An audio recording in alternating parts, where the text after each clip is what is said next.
Good morning, students. Today we will discuss about mathematics. The important topic is called money.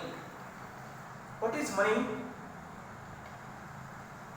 Today life depends upon money. Without money we can't do anything. Correct? So money ಅಂದ್ರೆ ಏನಪ್ಪ ಅಂದ್ರೆ ಕನ್ನಡದಲ್ಲಿ ಹಣ ಅಂತ ಕರೀತೀವಿ. ದುಡ್ಡು ಅಥವಾ ಬೆಂಗಳೂರು ಭಾಷೆಯಲ್ಲಿ ಕಾಸು ಅಂತ ಅಲ್ವಾ? ಬೆಂಗಳೂರಲ್ಲಿ ಹಣ ಕೇಳಿದ್ರೆ ಕಾಸು ಮಾಡಿಲ್ಲ ಅವ್ರು ಕಾಸು ಅಂತ. ಸೊ ನಮ್ಮ ಕಡೆ ಏನಂತ ದಾವಣಗೆರೆ ಕಡೆ ದುಡ್ಡು ಅಥವಾ ಹಣ ಅಂತ ಕರಿತೀವಿ ಅಲ್ವಾ? ಸೊ ಮನಿ ಮೇಕ್ಸ್ ಎವ್ರಿಥಿಂಗ್ ಅಂತ ಒಂದು ಇಂಗ್ಲೀಷ್ನಲ್ಲಿ ಒಂದು ಪ್ರೋವರ್ಬ್ ಇದೆ. ಮನಿ ಮೇಕ್ಸ್ ಎವ್ರಿಥಿಂಗ್ ಅಂತ. But money is not a very important in our life. Correct? ನಮ್ಮ ಲೈಫಲ್ಲಿ ಅನೇಕ ಇಂಪಾರ್ಟೆಂಟ್ ಪದಗಳಿದ್ದಾವೆ, ಇಂಪಾರ್ಟೆಂಟ್ ಥಿಂಗ್ಸ್ಗಳಿದ್ದಾವೆ. ಆದರೆ ಮನಿ ಇಂಪಾರ್ಟೆಂಟ್ ಅಲ್ಲ. But money is needed. Understand? So what is money? Money ಅಂದರೆ ಏನು? How to add or subtract or multiply or divide the given money. Because in our daily life, the money is very important role. Understand? The money is very important role in our life. So, we should know about addition of money, subtraction of money, multiplication of money and division of money. There are four fundamental operations in mathematics, that is called addition, subtraction, multiplication and division. So these are the four fundamental operations will be done in money. So before you going to do fundamental operations of the mathematics, first we should introduce money. So ನಾವು ಇವತ್ತು ಕಾಲದಲ್ಲಿ ಮೊದಲೆಲ್ಲ ಮನಿಯನ್ನು ಬೇರೆ ಬೇರೆ ರೂಪದಲ್ಲಿ ಇತ್ತು. ಇವತ್ತು ಮನಿ ಹೇಗಿದೆ? ಒಂದು ನಾಣ್ಯ ರೂಪದಲ್ಲಿದೆ, ಇಲ್ಲ ಅದನ್ನು ನೋಟ್ ರೂಪದಲ್ಲಿದೆ ಅಲ್ವಾ? The money is in the form of currency. Understand? So what is currency? You already know that. Which is the least multiple of the money? Already you know that. This is called 1 rupee. Correct?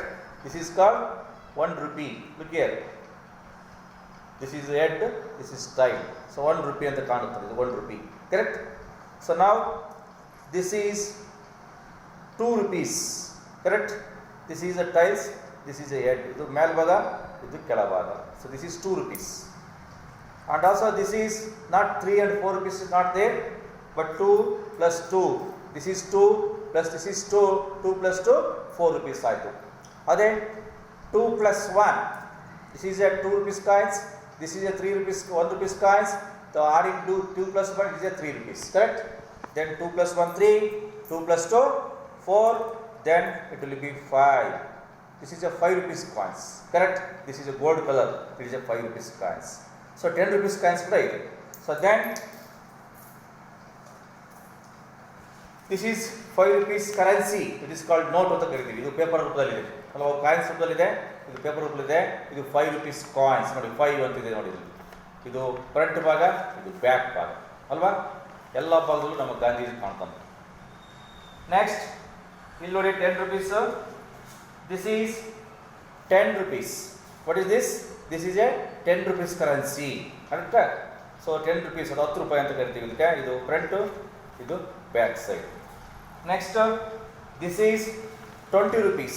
This is called 20 rupees. 20 ಅಂತಿದೆ ನೋಡಿ ಅಲ್ವಾ? ಇದು front side, ಇದು back side. This is called 20 rupees. Next this is 50 rupees. Understand? This is 50 rupees. This is a front side, this is a back side. ನೋಡಿ ಎಲ್ಲ ಕಡೆಗೂ 50 ಅಂತ ಬರೆದ number. This is 100 rupees. This is 100 rupees. This is a front side, this is a back side. Next this is 200 rupees. Correct? This is a 200 rupees. This is a back side, this is a front side. Next you come to 500 rupees. Where is 500 rupees? This is 500 rupees. This is front side, this is a back side. Next ಈಗ 1000 rupees ಅನ್ನು ban ಮಾಡಿದ್ದಾರೆ. 1000 rupees ಬದಲಾಗಿ ಏನು ಮಾಡಿದೆ? ಈಗ 2000 rupees ಬಂದಿದೆ. 2000 rupees. This is a front side, this is a back side. Understand? So 1000 rupees ಈಗ ban ಆಗಿದೆ, ಹಾಗಾಗಿ 2000 ಇದೆ. So this is 200, 2000. This is 500. Correct? This is 2000, this is 500, this is 200. Understand? This is 200, This is 100. Correct?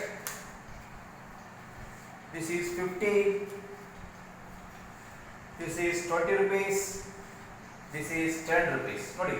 So larger amount ಎಲ್ಲ currency ರೂಪದಲ್ಲಿ ಅಂದ್ರೆ note ರೂಪದಲ್ಲಿ ಇದಾವೆ. ಹೌದಾ? This is 5 rupees. Already shows.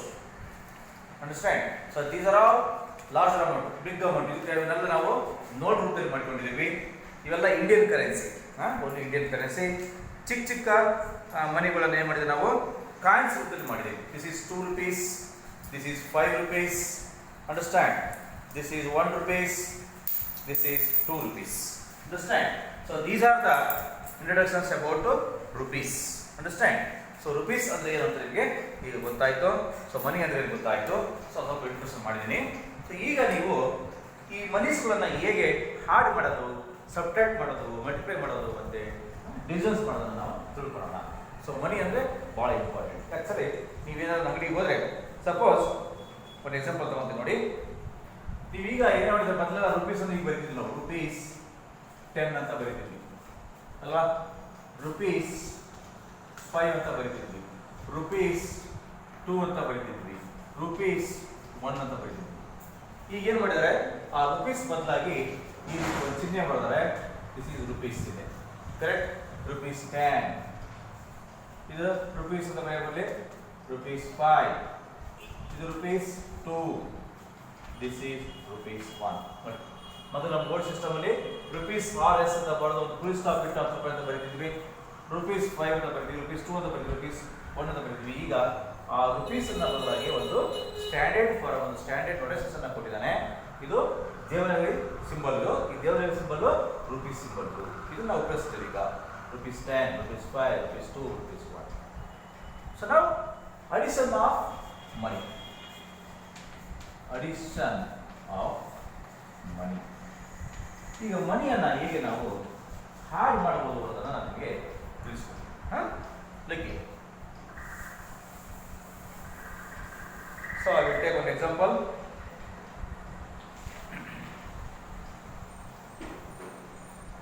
Add example 1. Add rupees. ನೋಡಿ symbol ಬರೀತಾರೆ. ಮೊದಲ rupees ಅಂತ RS ಅಂತ ಬರೀತಿದ್ವಿ, ಈಗ ರುಪೀಸ್ ಅಂತ ಸಿಂಬಲ್ ಬರೀತಿದ್ದೀವಿ. 45.50 and rupees 32.20. ನಾನು ಹಿಂದೆ ಡೆಸಿಮಲ್ಸ್ ಹೇಳ್ಕೊಂಡಿದ್ದೀನಿ. ಹೌದಾ? ಈ ರುಪೀಸ್ ಡೆಸಿಮಲ್ಸ್ ಇದೆ. ರುಪೀಸ್ 45 rupees 50 ಪೈಸಾ. ಈ ಪಾಯಿಂಟ್ ಮುಂದೆ ಬರೋದಲ್ಲ ಪೈಸಾ, ಪಾಯಿಂಟ್ ಇಂದ ಲೆಫ್ಟ್ ಸೈಡ್ ಬರೋದಲ್ಲ ರುಪೀಸ್. ಹೌದಾ? ಇಲ್ಲಿ ನೋಡಿ, ಇದು ಏನು ತೋತೀವಿ, ರುಪೀಸ್ 32 rupees 20 ಪೈಸಾ. ಮೊದಲೆಲ್ಲ 10 ಪೈಸಾ, 20 ಪೈಸಾ, 5 ಪೈಸಾ, 1 ಪೈಸಾ, 2 ಪೈಸಾ ಅಂತ ಇದ್ವು. ಈಗ ಕಾಲ ಬದಲಾಗೆ, ಟೆಕ್ನಿಕಲ್ ಎಲ್ಲ ಬದಲಾದಾಗ ಈಗ 1 ರೂಪಾಯಿ 2 ರೂಪಾಯಿ ಬಂದಿದ್ದಾವೆ. ಮೊದಲೆಲ್ಲ ಪೈಸಾ 10 ಪೈಸಾ, ನಾವೆಲ್ಲ ಚಿಕ್ಕವರಿದ್ದಾಗ 5 ಪೈಸಾ, 5 ರೂಪಾಯಿ, 5 ಪೈಸಾ, 10 ಪೈಸಾ, 20 ಪೈಸಾ ಅಂತ ಇದ್ವು. 25 ಪೈಸಾನೇ ಇತ್ತು, 50 ಪೈಸಾನೇ ಇತ್ತು. ಈಗ ಅವೆಲ್ಲ ಮಾಯ ಆಗಿದ್ದಾವೆ. ಈಗ ನಮ್ಮ ಲೆಕ್ಕದಲ್ಲಿ ಮಾತ್ರ ಹೋಗ್ಕೊಂಡಿದೆ 30 rupees 20 ಪೈಸಾ. ಎಂಬುದಕ್ಕಿಂತ 32.20. That is called rupees 32 20 paisa. rupees 45 50 paisa. How to add ನೋಡಿ, ನಾವು ಆರ್ಡರ್ ಏನು ಮಾಡ್ಕೋಬೇಕು, ಇದು ರುಪೀಸ್ ಅರ್ಥ ಆಯ್ತಾ, ಇಲ್ಲಿ ಪೈಸಾ ಬರ್ಕೋಬೇಕು. ರುಪೀಸ್ ಮತ್ತೆ ಪೈಸಾನ ಬರ್ಕೋಬೇಕು. ಫಸ್ಟ್ ಏನು ಮಾಡಬೇಕು, step 1, arrange rupees and paisa in 2 columns as shown. ಈಗ ಏನು ಮಾಡಬೇಕು, ರುಪೀಸ್ ಮತ್ತೆ ಪೈಸಾವನ್ನ ಏನು ಮಾಡಬೇಕಪ್ಪ, 2 columns ಅಲ್ಲಿ ಬರ್ಕೋಬೇಕು. ಏನು ಬರ್ಕೋಬೇಕು, ಈಗ ರುಪೀಸ್ ಏನು ಬರ್ಕೊತೀನಿ, 45 ಪೈಸಾ ಏನು ಬರ್ಕೋಬೇಕು. ಬರ್ಕೊಂಡು ಈ ಪಾಯಿಂಟ್ ಅನ್ನು ಇಡ್ರಿ, ಈ ಪೈಸಾ ಇದೆಲ್ಲ ಇಲ್ಲಿ ಬರ್ಬೇಕು. ಅರ್ಥ ಆಯ್ತಾ? ನೆಕ್ಸ್ಟ್ ರುಪೀಸ್ 32 ಇದೆಲ್ಲ ಅಂತ ಬರ್ಕೊಳ್ರಿ, 32 20 ಪೈಸಾ. ಈಗ ಫಸ್ಟ್ ಸ್ಟೆಪ್ ಏನು ಮಾಡಬೇಕಪ್ಪ, arrange the rupees and paisa according to this column. This is the first step. Next step, add the paisa first. Add the paisa first and write the sum of in the paisa column. Second step ಏನಪ್ಪ, add the paisa first. 0 plus 0 paisa 0. 5 plus 2 paisa. Example 5 is 1 2 3 4 5. Correct? 5 ಇದೆ. Here 2 1 2. Add ಮಾಡ್ಕೊಳ್ಳಿ 1 2 3 4 5 6 7 ಎಷ್ಟಾಯ್ತು 7 understand next point ಗೆ point okay then first ಏನು ಮಾಡಬೇಕು rupees ಅನ್ನ ಮತ್ತೆ ಪೈಸಾನ column ಮಾಡ್ಕೋಬೇಕು ರೂಪೀಸ್ ಕಾಲಮ್ ಮಾಡ್ಕೋಬೇಕು ಪೈಸಾ ಮಾಡ್ಕೋಬೇಕು ಫಸ್ಟ್ ಪೈಸಾನ ಆಡ್ ಮಾಡಬೇಕು ಸೆಕೆಂಡ್ ಸ್ಟೆಪ್ ಆಡ್ ಮಾಡ್ಬಿಟ್ಟು ಸಮ್ ಅನ್ನ ಕೆಳಗಡೆ ಬರೀತೀವಿ ಸಪೋಸ್ ಕ್ಯಾರಿ ಇದ್ರೆ ಆ ಕ್ಯಾರಿಯನ್ನು ನಾವು ರೂಪೀಸ್ ಗೆ ಏನು ಮಾಡ್ತೀವಿ ತಗೊಂಡು ಹೋಗ್ತೀವಿ ಫಾರ್ವರ್ಡ್ ಮಾಡ್ತೀವಿ ಅಂಡರ್ಸ್ಟ್ಯಾಂಡ್ ನೆಕ್ಸ್ಟ್ ಈಗ add the rupees third step ಏನಾಗಬೇಕು add the rupees and write the sum in the rupees column 5 plus 2 ಇದಾಗ ಮಾಡ್ತೀವಿ 1 2 3 4 5 1 2 1 2 3 4 5 6 7 ಎಷ್ಟು 5 plus 2 7 ನಾನು ಹೇಳ್ಕೊಟ್ಟದ್ದು first stand second stand third stand ಮಕ್ಕಳಿಗೆ ಈ ರೀತಿ ನೀವು ಗ್ಯಾರಂಟಿ ಮಾಡಬಹುದು ಇಲ್ಲ ನೀವು ಥರ್ಡ್ ಮತ್ತು ಫೋರ್ತ್ ಮಕ್ಕಳು ಮತ್ತು ಫಿಫ್ತ್ ಮಕ್ಕಳು ಹೊರಗೆ ಕೂಡ ಮಾಡಬಹುದು ನೆಕ್ಸ್ಟ್ 5 plus 2 7 4 plus 3 1 2 3 4 3 1 2 3 1 2 3 4 5 6 7 ಎಷ್ಟಾದಪ್ಪ 7 ಅಂದ್ರೆ ಎಷ್ಟಾಯ್ತು 77 rupees 70 ಪೈಸಾ ಎಷ್ಟಾದಪ್ಪ 77 rupees 70 ಪೈಸಾ ಏನು ಬರೆಯೋದನ್ನ ಇಲ್ಲಿ ಒಂದು ಸಿಂಪಲ್ ಆಗಿ rupees 77 rupees 70 paisa. This is called as addition. So now I will take one more examples.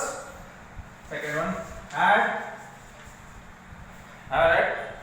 60 paisa rupees 60.75. 75 means 75 paisa and rupees 30 rupees 12 paisa. Correct? Look here. This is a rupees column. This is a paisa column. First write to the rupees column.